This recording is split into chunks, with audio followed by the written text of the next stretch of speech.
ભરૂચ નજીક પણ અકસ્માતની ઘટના બની। દિલ્હી મુંબઈ એક્સપ્રેસ હાઈવે ઉપર ટ્રક અને કાર વચ્ચે અકસ્માતમાં એકનું મોત નીપજ્યું। આમોદ માતર અને સુઠોદરા ગામ વચ્ચે એક્સપ્રેસ રોડ પર અકસ્માત સર્જાયો। ભાવનગરથી સુરત જતા અકસ્માત થયો। કારનું ટાયર ફાટતા ટ્રક સાથે ટક્કર થઈ હતી, જેમાં કારનો કચ્છરઘાણ વળી ગયો। આ તરફ રાજ્યમાં હવે ગરમીનો વરસાદ થશે। ગરમી અકળાવી દેશે। રાજ્યમાં ભારે વરસાદની રાહ હવે ન જોતા હવે કાળઝાળ ગરમીમાં શેકાવા થઈ જજો તૈયાર। હવે ભાદરવાના તડકા તરખાટ મચાવશે। ભાદરવા માસમાં આકાશમાંથી મે નહીં ગરમીનો વરસાદ થશે। હવામાન વિભાગે આગાહી કરી છે કે હવે વરસાદ નહિવત પડશે। મોટાભાગના વિસ્તારમાં અકળાવી દે તેવી ગરમી પડશે। ભાદરવા માસમાં ગરમીની સાથે બફારો પણ ત્રાહિમામ કરી દેશે। લોકો ગરમીથી અને બફારાથી પરસેવે રેબઝેબ થઈ જશે। રાજ્યમાં 34 થી 35 ડિગ્રી સુધી તાપમાન રહેશે। અમદાવાદમાં 32 ડિગ્રી સુધી તાપમાન પહોંચ્યું। જો કે હવામાન વિભાગનું માનીએ તો હજુ ચોમાસાએ વિદાય લીધી નથી। ભલે અત્યારે ગરમી પડતી હોય, પરંતુ હજુ વરસાદ પડવાની સંભાવના છે। 7 દિવસ સૌરાષ્ટ્ર અને દક્ષિણ ગુજરાતમાં સામાન્ય વરસાદી ઝાપટા રહેશે। રાજ્યમાં આ દરમિયાન ભેજવાળું વાતાવરણ રહેતા સામાન્ય વરસાદની સંભાવના છે। 1 જૂનથી 19 સપ્ટેમ્બર સુધી ગુજરાતમાં 44% વધુ વરસાદ પડ્યો છે। ક્ષત્રિય મહાસંમેલન મળે તે પહેલા વિવાદ। ભાવનગરના યુવરાજે કહ્યું, રાજકીય લાભ માટે મારા વડીલોનો ઉપયોગ કે દુરુપયોગ ન કરવો। સમસ્ત ક્ષત્રિય સમાજને એક કરવાના ઉદ્દેશથી આવતીકાલે 20 સપ્ટેમ્બરની શુક્રવારે અમદાવાદના ગોતા ખાતે આવેલા રાજપૂત ભવન ખાતે તમામ ક્ષત્રિય આગેવાનોનું ભવ્ય સંમેલન યોજાવા જઈ રહ્યું છે। આ સમારોહમાં સમસ્ત ક્ષત્રિય અસ્મિતા મંચની જાહેરાત થશે, જેમાં પ્રમુખ તરીકે ભાવનગરના મહારાજા વિજયરાજસિંહજી ગોહિલની તાજપોશી કરવામાં આવશે। આ સંમેલન પહેલા ભાવનગરના મહારાજાના પુત્ર એવા યુવરાજ જયવીરસિંહ ગોહિલે સોશિયલ મીડિયા ફેસબુક ઉપર પોસ્ટ કરી, જેમાં લખ્યું કે રાજપૂત એકતા અનિવાર્ય છે, તેમાં કોઈ શંકા નથી। રાજપૂત સમાજની કોઈ પણ સમિતિ તેમના રાજકીય લાભ ખાટવા માટે મારા પૂર્વજો અથવા મારા પરિવારના વડીલોનો ઉપયોગ દુરુપયોગ કરીને રાજકારણમાં સામેલ ન થાય। તો ભાવનગરના યુવરાજની એક પોસ્ટ સોશિયલ મીડિયામાં વાયરલ થઈ છે, જેને લઈ સંમેલન પહેલા જ સમાજમાં વિવાદની ચર્ચાએ પકડ્યું છે જોર। ત્યારે આ મામલે ક્ષત્રિય શક્તિ અસ્મિતા મંચના અધ્યક્ષ સ્પષ્ટતા કરી। ભાવનગરના યુવરાજ સાહેબ પહેલાથી જ સ્પષ્ટ છે। રૂપાલા વખતે પણ તેઓ સ્પષ્ટ હતા, તેઓ કોઈ સમિતિના સભ્ય નથી, એ સ્પષ્ટ વાત છે। ભરૂચમાં પૂરને લઈને રાજનીતિનું પૂર। મુમતાઝ પટેલની માંગ પર સોશિયલ મીડિયામાં વોર શરૂ। ભરૂચ જિલ્લામાં અતિભારે વરસાદના કારણે અનેક લોકોને લાખોનું નુકસાન થયું। ખેડૂતોના ખેતી પાકને પણ વ્યાપક પ્રમાણમાં નુકસાન પહોંચ્યું। ત્યારે આ મામલે કોંગ્રેસના મહિલા આગેવાન મુમતાઝ પટેલે રાજ્યના મુખ્યમંત્રી ભૂપેન્દ્ર પટેલ તેમજ ભરૂચ કલેક્ટર તુષાર સુમેરાને પત્ર લખ્યો। અતિવૃષ્ટિના કારણે થયેલ નુકસાનીનો સર્વે કરાવી તાત્કાલિક સહાય ચૂકવવાની માંગ કરી, જેને લઈ રાજનીતિનું પૂર આવી ગયું। ભાજપ કોંગ્રેસ નેતા મુમતાઝ પટેલના પત્રને લઈને પલટવાર કરી રહ્યું છે। મુમતાઝ પટેલ અને ભૂષણ ભટ્ટ વચ્ચે સોશિયલ મીડિયા પર જંગ છેડાઈ ગઈ। મુમતાઝ પટેલની માંગ પર ભાજપના પૂર્વ ધારાસભ્ય ભૂષણ ભટ્ટે ટ્વીટ કર્યું કે આનંદ થયો, પત્ર લખ્યો, સારી વાત છે, પણ દિલ્હીના ઘરે બેસી પત્ર લખ્યો તે દુઃખદ છે। તેમણે સવાલ કર્યો કે આફત આવી ત્યારે આપ ક્યાં હતા? પ્રવાસી નહીં પણ નિવાસી બનો તેવી અપીલ છે। શિનોર તાલુકા પંચાયતમાં ભાજપમાં જૂથવાદ સપાટી પર આવ્યો। વડોદરાની શિનોર તાલુકા પંચાયતમાં ભાજપમાં જૂથવાદ સપાટી પર આવ્યો છે। એમએલએ અક્ષય પટેલ અને જિલ્લા પ્રમુખ સતીશ પટેલ જૂથ આમને સામને આવી ગયા છે। તાલુકા પંચાયતના પ્રમુખ અર્ચના પટેલ સામે 8 સભ્યોએ અવિશ્વાસ પ્રસ્તાવ મૂક્યો। અક્ષય પટેલ જૂથના 4 સભ્ય, કોંગ્રેસના 3 અને 1 અપક્ષ સભ્યએ પ્રસ્તાવ મૂક્યો। જોકે નિયમ મુજબ અવિશ્વાસ પ્રસ્તાવ ન મળતા શિનોર ટીડીઓએ તેને ફગાવી દીધો। પ્રસ્તાવ સામે કોઈ કાર્યવાહી નહીં થાય ત્યારે બળવો કરનાર ભાજપના 4 સભ્યો સામે પક્ષ કાર્યવાહી કરશે તેવી માહિતી મળી રહી છે। હાલ શિનોર તાલુકા પંચાયતમાં ભાજપનું બોર્ડ છે। કુલ 16 સભ્યોમાંથી ભાજપ 11, કોંગ્રેસના 3 અને 1 અપક્ષના છે। અગાઉ 2.5 વર્ષની ટર્મ પૂર્ણ થતા અક્ષય પટેલ જૂથના પ્રિય પટેલે મેન્ડેટની વિરુદ્ધમાં જઈને ફોર્મ ભર્યું હતું। જોકે રાજકીય ડ્રામા બાદ મેન્ડેટવાળા ઉમેદવારને બિનહરીફ વધાવી લેવાયા હતા। હાલ તો એમએલએ જિલ્લા પ્રમુખ વચ્ચેના જૂથવાદનો મુદ્દો ટોક ઓફ ધ ટાઉન બન્યો। અંબાજીમાં શ્રદ્ધાળુઓની સંખ્યા સાથે દાનમાં પણ ઘટાડો। 25 લાખનો મોહનથાળ વધી પડ્યો। ભાદરવી પૂનમનો મહાકુંભ સમાન મેળો તો પૂર્ણ થઈ ગયો। નિર્વિઘ્ને અંબાજીનો ભાદરવી પૂનમનો મેળો પૂર્ણ તો થયો, સાથે દિવસ પ્રવાસીઓનું ઘોડાપુર જોવા મળ્યું। લાખોની સંખ્યામાં ભક્તોએ માના ચરણોમાં શીશ ઝુકાવીને આશીર્વાદ લીધા। પરંતુ આ વર્ષે એવી વાત સામે આવી છે કે ગત વર્ષની સરખામણીએ યાત્રિકોની સંખ્યામાં મોટો ઘટાડો નોંધાયો છે। ગત વર્ષ કરતાં આ વર્ષે અંદાજિત 15 લાખ જેટલા યાત્રિકો ઘટ્યા છે। યાત્રિકોની સાથે ધ્વજારોહણની સંખ્યા, ભોજન પ્રસાદ, મોહનથાળ પ્રસાદ પેકેટ, ચીકી પ્રસાદ પેકેટના વેચાણ અને ભંડારા ગાદી અને સોનાની આવક પણ ઘટી છે। આ વર્ષે ભાદરવી પૂનમના મેળામાં શ્રદ્ધાળુઓની સંખ્યા 45 લાખથી ઘટીને 32.54 લાખ થઈ। શ્રદ્ધાળુઓની સંખ્યા ઘટતા 25 લાખનો મોહનથાળનો પ્રસાદ વધ્યો છે। આ વર્ષે માત્ર 2,37,575 કિલો પ્રસાદ બન્યો હતો। 10,000 કિલો મોહનથાળનો પ્રસાદ વધ્યો હોવાનું અનુમાન છે. 20 લાખથી વધુ ભક્તોએ મોહનથાળ ચીકીના પ્રસાદનો લાભ લીધો. મહામેળામાં અંદાજે ₹2.66 કરોડથી વધુની રોકડ અને 500 ગ્રામથી વધુ સોનાનું દાન મળ્યું છે. 7 દિવસમાં એસટી બસે કુલ 11,455 ટ્રીપ કરી, જેમાં 5.04 લાખથી વધુ માઈ ભક્તોએ મુસાફરી કરી, જ્યારે અંદાજે 61,000થી વધુ ભક્તોએ ઉડાન ખટોલાના માધ્યમથી ગબ્બરે જ્યોતના દર્શન પણ કર્યા. ભોજન પંડાલમાં 5.19 લાખથી વધુ યાત્રાળુઓએ વિનામૂલ્યે ભોજનનો લાભ લીધો. અંબાજીમાં 7 દિવસમાં ₹34,59,000 લાખનું સોનું ભક્તોએ મા અંબાને ભેટ ધરી. ભાદરવી પૂનમના દિવસે યાત્રાધામ અંબાજીમાં અમદાવાદના માઈ ભક્તે ₹18.62 લાખનું 2 કિલો 50 ગ્રામ સોનું મા અંબાને ભેટ કર્યું હતું. જો કે તેમણે નામ ગુપ્ત રાખ્યું. ભાદરવી પૂનમના મેળા દરમિયાન છેલ્લા 25 વર્ષથી અમદાવાદના એક માઈ ભક્ત પૂનમના અચૂક માતાજીના દર્શને આવે છે અને મા અંબાના દર્શન કરી માના શ્રીચરણમાં સુવર્ણની ભેટ ધરી રહ્યા છે. બુધવારે પૂનમે તેમણે 18,62,000ની કિંમતના 250 ગ્રામ સોનાની ભેટ કરી ધન્યતાની લાગણી વ્યક્ત કરી, જેમણે ગત વર્ષે અડધો કિલો સોનું ભેટ કર્યું હતું. જોકે દાતાએ પોતાનું નામ ગુપ્ત રાખ્યું. તો અંબાજીમાં ભાદરવી પૂનમના મેળામાં અંતિમ દિવસે 234 ગ્રામ 970 મિલીગ્રામ સોનાની ભેટ મળી. ₹15,97,300ની કિંમતનું સોનું આવ્યું દાનમાં. આ મેળાના અંતિમ દિવસે 34,59,802 રૂપિયાની સોનાની ભેટ મળી. અંબાજીનો મેળો પૂર્ણ, સેવા કેમ્પના સંચાલકનું સન્માન. શક્તિપીઠ અંબાજીમાં ભાદરવી પૂનમનો મેળો નિર્વિઘ્ન સંપન્ન થયો. ભાદરવી પૂનમના મેળામાં કુલ 32.54 લાખ શ્રદ્ધાળુઓ મા અંબાના દર્શન કરવા આવ્યા. મેળાના અંતિમ દિવસે અંબાજીના માર્ગો ઉપર 245 જેટલા વિવિધ સેવા કેમ્પ કરનાર સંચાલકોને સન્માનિત કરાયા. તો સાથે સાથે અંબાજી મેળાની સુગંધ દેશભરમાં ફેલાવનાર પ્રિન્ટ અને ઇલેક્ટ્રોનિક મીડિયા કર્મીઓને પણ સન્માનપત્ર અપાયા. મેળામાં કુલ 5 લાખ લોકોએ એસટી બસમાં મુસાફરી કરી. ₹2.66 કરોડ ભંડારાની આવક થઈ, જ્યારે મંદિરના શિખરે 3,134 ધજાઓ ચડાવાય તો 19.59 લાખ પ્રસાદના પેકેટનું વિતરણ કરાયું. અંબાજી મંદિર આવતીકાલે બપોરે 1 વાગ્યા પછી બંધ રહેશે. જો તમે આવતીકાલે અંબાજી મંદિર દર્શન કરવા જવાનો પ્લાન બનાવી રહ્યા છો તો ન બનાવતા, નહીં તો થશે ધક્કો. કેમ કે ભાદરવી પૂનમનો મેળો પૂર્ણ થયા બાદ આવતીકાલે બપોરે 1 વાગ્યા પછી અંબાજી મંદિર બંધ રહેશે. અંબાજી મંદિરમાં આવતીકાલે પ્રક્ષાલન વિધિ યોજાશે. ભાદરવી પૂનમ મહામેળો પૂર્ણ થયા પછી પ્રક્ષાલન વિધિ થશે. વર્ષમાં એક જ વાર પરંપરાગત રીતે પ્રક્ષાલન વિધિ યોજાય છે, જે કારણે આવતીકાલે અંબાજી મંદિર બપોરે 1 વાગ્યા પછી બંધ રહેશે. માતાજીની સાંજની આરતી રાત્રે 9 કલાકે થશે. 21 સપ્ટેમ્બરથી આરતી તથા દર્શનનો સમય રાબેતા મુજબ રહેશે. બીજી તરફ મેળો પૂર્ણ થયા બાદ અનેક વિસ્તારમાં ભારે ગંદકી પણ જોવા મળી છે. અંબાજી તેમજ આસપાસના વિસ્તારોમાં સફાઈ કામગીરી માટે 1200 કરોડ રૂપિયા જેટલી માતબર રકમનું ટેન્ડર પણ અપાયેલું છે. તેમ છતાં કચરાના ઢગલા જોવા મળ્યા. ગટરો પણ કચરાથી ઉભરાતી દેખાય. ત્યારે રોગચાળો ફાટી ન નીકળે તે માટે NSSની 15 થી 20 ટીમ સફાઈ કામગીરી માટે અંબાજી પહોંચી કચરો ભેગો કરી ગંદકી દૂર કરવાની કામગીરી હાથ ધરી. ગુજરાતની જનતા પર વધુ એક મોંઘવારીનો માર. ખાદ્ય તેલના ભાવમાં ફરી તોતિંગ ઉછાળો. તહેવારોની સિઝન નજીક આવતા ખાદ્ય તેલના ભાવમાં ફરી એકવાર વધારો થયો છે. કપાસિયા તેલના ભાવમાં પ્રતિ ડબ્બે 60 રૂપિયાનો વધારો થયો છે. બીજી તરફ સિંગ તેલના ભાવમાં છેલ્લા 2 દિવસમાં 60 રૂપિયાનો ઘટાડો થયો છે. કેન્દ્ર સરકારે આયાતી ખાદ્ય તેલની ઇમ્પોર્ટ ડ્યુટીમાં વધારો કરતા સિંગ તેલ સિવાયના તમામ ખાદ્ય તેલમાં છેલ્લા 15 દિવસમાં 300 રૂપિયાથી વધુનો વધારો થયો. કપાસિયા, સોયાબીન, મકાઈ, સનફ્લાવર સહિતના તેલના ભાવે ડબ્બે 300 થી 400 રૂપિયાનો વધારો થયો.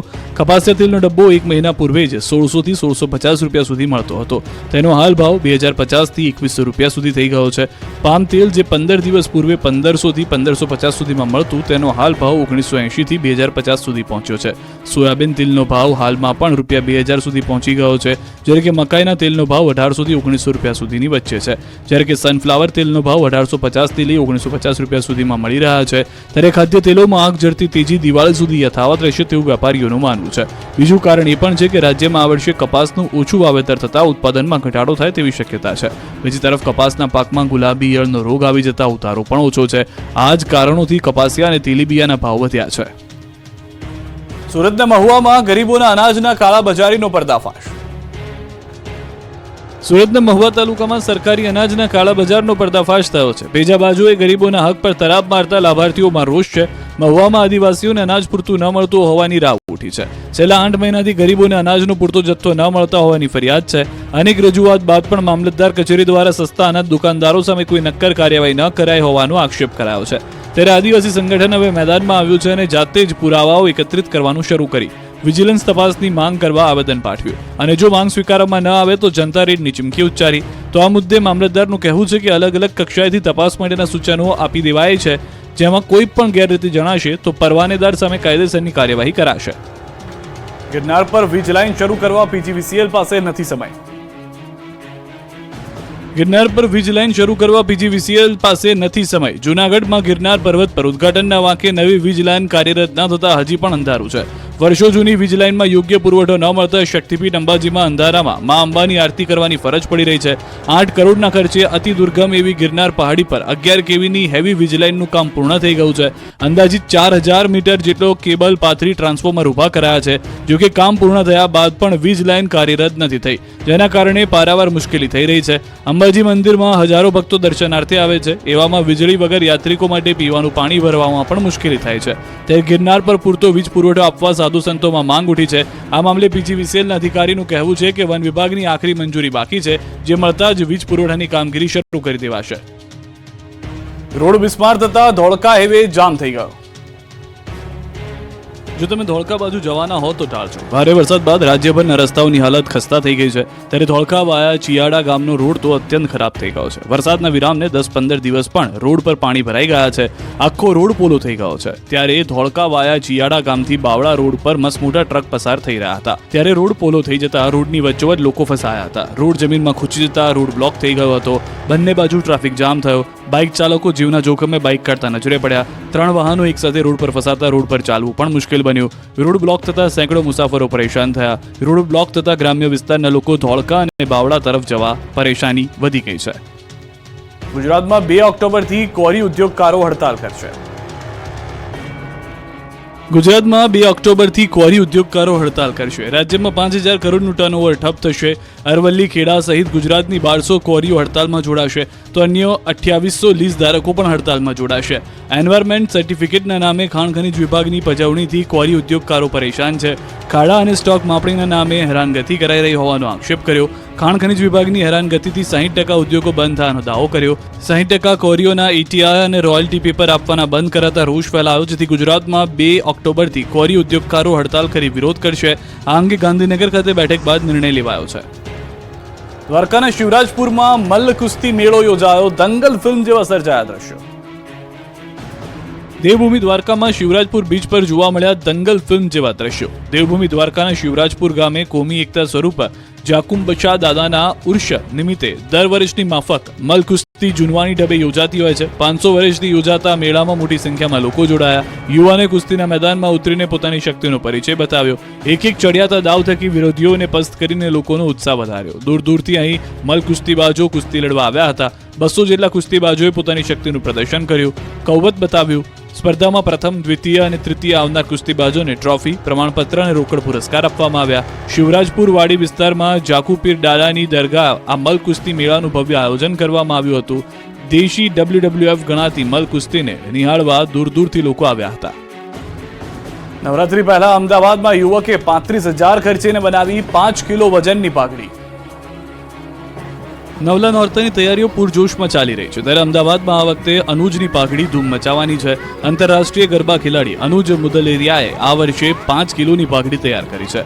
આત્મનિર્ભર ભારત થીમ પર તૈયાર થયેલી આ પાઘડી ખાસ છે. આંતરરાષ્ટ્રીય સ્તરે ખ્યાતિ ધરાવનાર અમદાવાદના ખેલૈયા દર વર્ષે અવનવી થીમ પર પાઘડી તૈયાર કરે છે. ત્યારે આ વખતે પણ તેમણે આત્મનિર્ભર ભારતની થીમ પર આકર્ષક પાઘડી અને ગરબાનો પહેરવેશ તૈયાર કર્યો છે.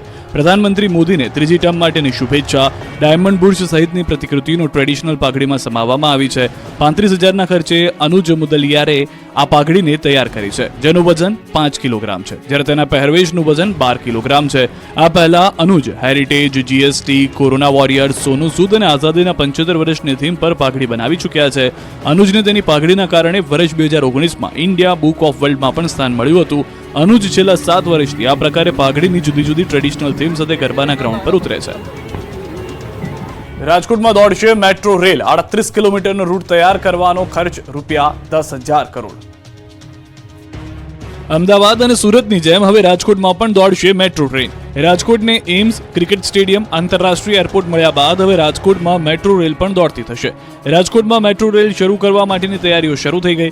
રાજકોટ મેટ્રોની જવાબદારી Gujarat metro rail corporation limited કંપનીને ગાંધીનગર કચેરી સંભાળશે. મેટ્રો રેલના અધિકારીઓ રાજકોટમાં આવીને સર્વે પણ કરી ગયા. ગુજરાત સરકારે આ પ્રોજેક્ટને મંજૂરી આપીને તેનો DPR કેન્દ્રમાં મંજૂરી માટે મોકલી આપ્યો. કેન્દ્રની મંજૂરી મળ્યા બાદ ઝડપથી રાજકોટમાં મેટ્રો રેલનું કામ શરૂ કરી દેવામાં આવનાર છે. રાજકોટમાં મેટ્રો રેલ પ્રોજેક્ટ માટે આશરે 10,000 કરોડ રૂપિયાનો ખર્ચ થશે અને શહેરની આસપાસનો અંદાજિત 38 થી 40 કિલોમીટરનો વિસ્તાર આવરી લેવામાં આવશે. સંભવત Shapar Veraval, 150 foot ring road, Khanderi, AIIMS સહિતના રૂટ પર મેટ્રો રેલ લાઇન બિછાવવામાં આવી શકે છે. રાજકોટમાં મેટ્રો રેલ શરૂ થવાની દરરોજ આશરે 20 થી 25,000 લોકોને લાભ મળવાની શરૂઆત થશે. ભાવનગરમાં જીએસટીના બોગસ બિલિંગ કૌભાંડના 3 આરોપીની ધરપકડ. ભાવનગરમાં જીએસટીના બોગસ બિલિંગ કૌભાંડના માસ્ટર માઇન્ડ 3ની પોલીસે ધરપકડ કરી. પાલિતાણા ટાઉન પોલીસ મથકમાં જીએસટીના બોગસ દસ્તાવેજ કેસમાં નાસ્તા ફરતા અબ્દુલ કાદર ઉર્ફે છોટા શકીલ સૈયદને કુંભારવાડા સર્કલથી, આરોપી જાફર અહમદ આરબને હલુરિયા ચોક નજીકથી અને અશફાક ઉર્ફે બાડો સિપાઈને પીરછલ્લા શેરીમાંથી ઝડપી લઈ કાર્યવાહી હાથ ધરી. 1,000 કરોડ કરતાં વધારે રકમના બોગસ બિલિંગ કૌભાંડમાં આરોપીઓના નામ તપાસ દરમિયાન ખુલ્યા હતા. 1 વર્ષ જેટલા સમયથી આરોપીઓ ધરપકડના ભયથી ભાગતા ફરતા હતા. પેરોલ ફરોલની ટીમે 3 આરોપીઓને ઝડપી વધુ તપાસ હાથ ધરી છે. સુરતમાં લોકોને ખોટા સોનાના સિક્કા પધરાવતી ગેંગ ઝડપાઈ છે. લોકોના ઘરે ઘરે જઈને ઘી વેચવાના બહાને પોતાની પાસે રહેલા સોનાના સાચા સિક્કા સસ્તા ભાવે આપવાનું કહીને લોકોને ખોટા સિક્કા પધરાવતી ગેંગ ઝડપાઈ છે. સુરતના લોકો સાથે લાખો રૂપિયાની છેતરપિંડી કરનાર ગેંગની 3 મહિલા સહિત કુલ 4 લોકોની સુરતની ઈચ્છાપુર પોલીસ દ્વારા ધરપકડ કરવામાં આવી અને 2 ગુનાનો ભેદ ઉકેલવામાં આવ્યો. આ ગેંગ પાસેથી એક રિક્ષા અને 1 લાખ રૂપિયા રોકડનો મુદ્દામાલ જપ્ત કરવામાં આવ્યો. તપાસમાં ખુલાસો થયો છે કે બપોરના સમયે 2:30 થી 3 વાગ્યા આસપાસ 3 મહિલાઓ ઘી વેચવાના બહાને જતી સોનાના જૂના જમાનાના સિક્કા સસ્તા ભાવે આપે છે તેવું કહીને લોકોને લાલચ આપતા સોનાના 550 ગ્રામના સિક્કાના નામે 14,50,000 પડાવી લીધા. સાથે સાથે અન્ય વ્યક્તિને પણ 3 લાખ રૂપિયાના ખોટા સિક્કા આપીને તેમની સાથે પણ છેતરપિંડી કરવામાં આવી હતી. કુલ 17,50,000 રૂપિયાની છેતરપિંડી થઈ હોવાનું ખુલ્યું. વડોદરાથી સમાચાર. સામાન્ય સભા દરમિયાન એસીમાં આગ લાગી છે. એસીમાં શોર્ટ સર્કિટથી લાગી છે આગ. ચાલુ સભાએ આગ લાગતા દોડધામ મચી ગઈ. ફાયર વિભાગે આગ પર કાબુ મેળવી લીધો. મનપાની ફાયર એક્ઝિક્યુટર બોટલ કામ ન આવી તે પણ એક મહત્વની વાત છે.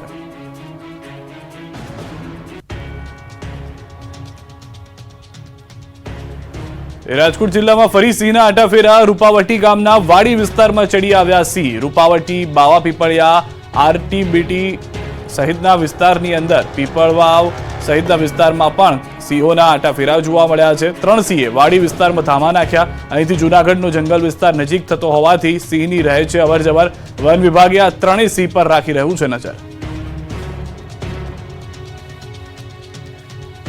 બનાસકાંઠા ટ્રાફિક પોલીસને ચેલેન્જ ફેંકતો એક વિડીયો હાલ વાયરલ થઈ રહ્યો છે. હાઈવે પર જીવના જોખમે પ્રવાસ કરાવતા ખાનગી વાહન ચાલકનો વિડીયો વાયરલ થયો છે. વિડીયો થરાદ સાંચોર હાઈવે પરનો છે. વિડીયોમાં સાફ જોઈ શકાય છે કે ખાનગી જીપ જેની ક્ષમતા કરતાં પણ વધુ પ્રવાસીઓને બેસાડાય છે.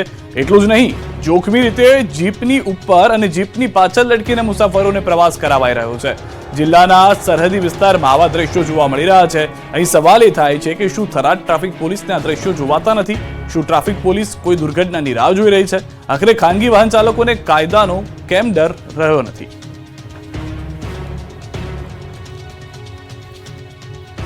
વડોદરા મનપા અડધડ વહીવટથી ઈ રિક્ષાઓ ધૂળ ખાઈ રહી છે. સત્તાધીશોના વધુ એક અંધડ વહીવટથી લાખો રૂપિયાના ખર્ચે વસાવેલી ઈ રિક્ષાઓ ભંગાર બની ગઈ છે. પહેલા બોર્ડ જોઈ, હવે ઈ રિક્ષાઓ. ડોર ટુ ડોર કચરાના કલેક્શન માટે ઉપયોગમાં લેવાતી ઈ રિક્ષાની દરકાર ન લેવાય. 5 વર્ષ અગાઉ વુડા દ્વારા ભાયલી ગ્રામ પંચાયતમાં ઈ રિક્ષા ફાળવવામાં આવી હતી. તંત્રના 2 વિભાગો વચ્ચે સંકલનના ભાવે પ્રજાના પૈસાનો વેડફાટ કરાયો. આવારા તત્વોએ ઈ રિક્ષાનું ભંગાર વેચી નાખ્યું તો ચાર્જિંગ પોઈન્ટના વાયરો અને કેટલાક બોર્ડ પણ ચોરાઈ ગયા. અધિકારીઓની લાપરવાહીના કારણે ઈ રિક્ષા ધૂળ ખાતી હોવાના કોંગ્રેસ નેતા ચંદ્રકાંત શ્રીવાસ્તવે આરોપ લગાવ્યા.